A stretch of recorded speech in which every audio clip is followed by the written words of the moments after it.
जिस हाथ में कावड़ियों की सेवा की जिम्मेदारी होनी चाहिए थी, जिस जगह पर श्रद्धालुओं के स्वागत और सुरक्षा की बात होनी चाहिए थी, वही अगर नशे का कारोबार चलता मिले तो सवाल सिर्फ पुलिस की कार्रवाई पर नहीं उठता, सवाल उस पूरे सिस्टम पर उठता है जिसने एक विवादित नाम को जिम्मेदारी देने की कोशिश करी।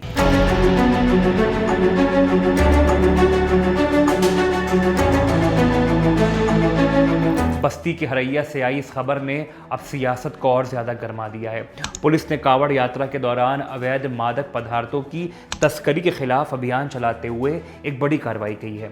हरैया पुलिस ने रविवार तड़के महाकाल रेस्टोरेंट के मालिक शनि उर्फ रवि को गिरफ्तार किया है। पुलिस के मुताबिक उसके कब्जे से 10 किलोग्राम अवैध गांजा और 1200 रुपये नकद बरामद किए गए हैं। लेकिन इस कार्रवाई की सबसे बड़ी बात सिर्फ 10 किलो गांजा बरामद होना बिल्कुल भी नहीं है।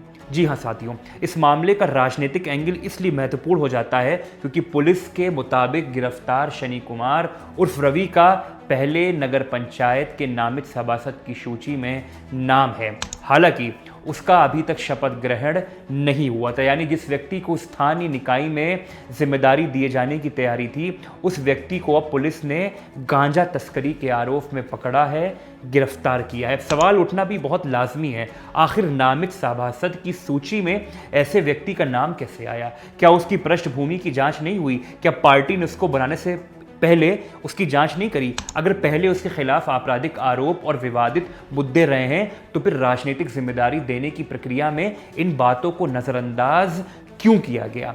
स्थानीय नेताओं और कार्यकर्ताओं ने पहले भी उसके नाम को लेकर विरोध किया था क्योंकि ये नाम विवादित रहा है। सोशल मीडिया पर भी ये मामला काफ़ी चर्चा में रहा था। आरोप लगाए गए कि विवादित पृष्ठभूमि के बावजूद उसे राजनीतिक संरक्षण दिया गया, राजनीतिक बढ़ावा दिया गया। लेकिन अब पुलिस की कार्रवाई ने इन पुराने सवालों को फिर से जिंदा कर दिया है, फिर से लाकर बिल्कुल बीचों बीच खड़ा कर दिया है। पुलिस की कहानी के मुताबिक रविवार तड़के करीब 3:30 बजे हरैया पुलिस टीम इलाके में संदिग्ध लोगों और वाहनों की चेकिंग कर रही थी। इसी दौरान पुलिस को मुखबरी से सूचना मिली कि महाकाल रेस्टोरेंट का मालिक कावड़ियों को गांजा बेच रहा है। सूचना के आधार पर प्रभारी निरीक्षक संजय कुमार के नेतृत्व में पुलिस टीम ने बाकायदा जाकर रेस्टोरेंट पर छापा मारा। तलाशी के दौरान पुलिस ने 2 पैकेट गांजे वहां पे बरामद भी किए और दोनों पैकेटों में करीब 5-5 किलो गांजा था, यानी कुल बरामदगी 10 किलो की बताई गई। इसके अलावा उसके पास से जो नकद मिला वो मैंने आपको बताया।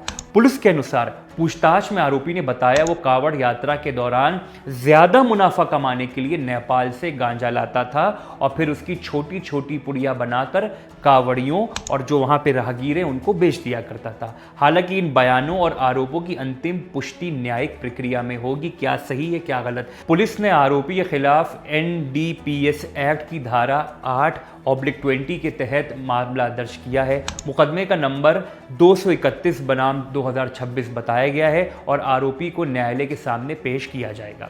अब जरा इस पूरे मामले को राजनीतिक सवाल से समझिए। अगर कोई व्यक्ति पहले से विवादों में था, जैसा मैंने पहले जिक्र किया, उसके खिलाफ आपराधिक इतिहास बताया जा रहा था और स्थानीय स्तर पर उसके नाम का विरोध भी वहां के लोगों ने किया था, तो फिर उसे नामित सभासद बनाने की प्रक्रिया आखिर क्यों हुई? और अगर बीजेपी से जुड़े स्थानीय राजनीतिक तंत्र में उसके नाम को लेकर सवाल उठे थे तो उन सवालों का आखिर जवाब कौन देगा?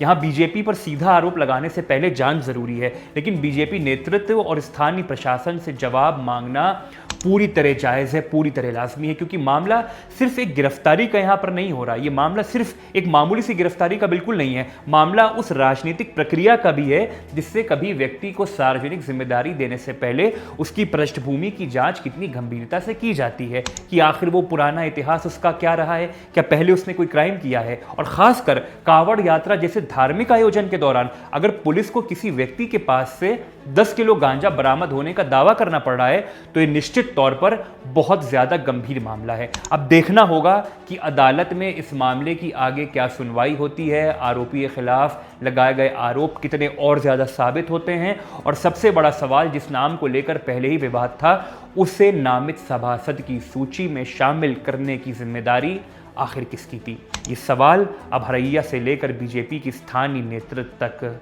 पहुंच चुका है। अब जवाब पुलिस की बची हुई कार्रवाई का है कि आने वाले समय में आखिर क्या होगा, किस तरह से चीज़ें वहां पर परिवर्तित होगी। आप देख रहे थे डायनामाइट न्यूज़। बहुत बहुत धन्यवाद।